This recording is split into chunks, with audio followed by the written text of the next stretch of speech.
Blue Ribbon hearing. Let's just put on record para ika nga mas maayos po dahil while we're conducting this hearing, ongoing din po yung kanilang press conference po dun sa taas.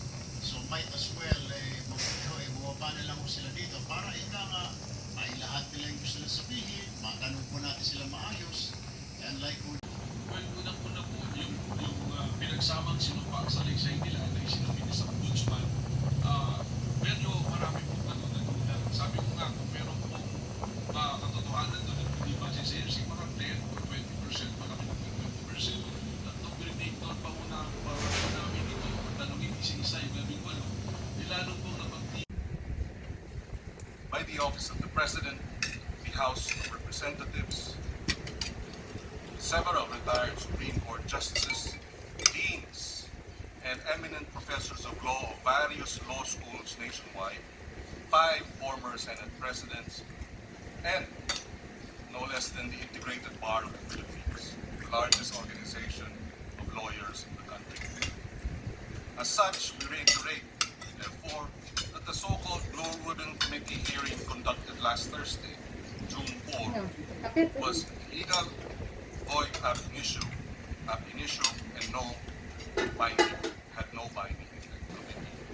It's being called to order.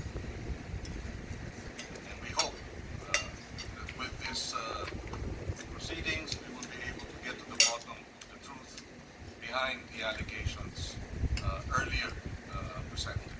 Thank you, Mr. Chairman. And, you. thank you, Senator Pangilinan. We now go to our acting Senate President. I thank our Chairman for calling this hearing/consultative meeting.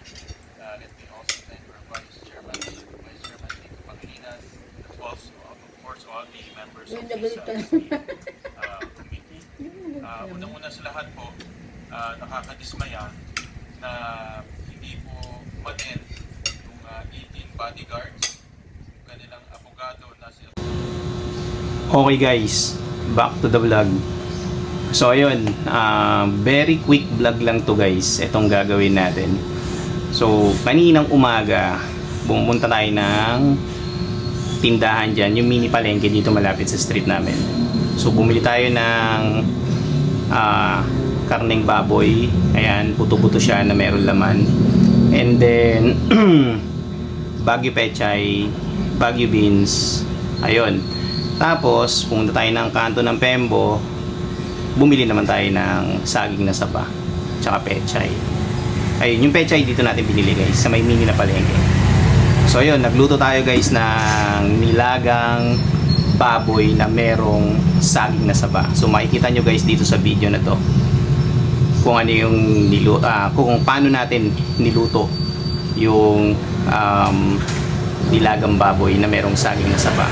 So ang gamit nga pala natin guys na pangluto is yung camping shelley natin, yung maliit na meron siyang butane. So quick review guys, honest review. So katatapos lang natin kumain. Ayun, so super lambot nung baboy kasi ang tagal natin siyang pinalambot. Meron din palang kasama yun guys na liempo. So sinamahan natin ng liempo para madagdag yung yung laman niya dun sa sa nilagang baboy.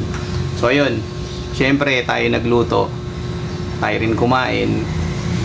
Thumbs up guys, 10 out of 10 yung niluto nating nilagang baboy na merong saging na saba. So sa mga guys gustong gayahin yung ganong klaseng luto, try nyo guys. So para siyang puchero na may saging na saba. So subukan nyo rin guys, tapos check nyo kung okay ba sa panlasa nyo o hindi. So yun lang guys. So rate 10 out of 10 do sa niluto natin na nilagang baboy na may saging na saba. Peace out.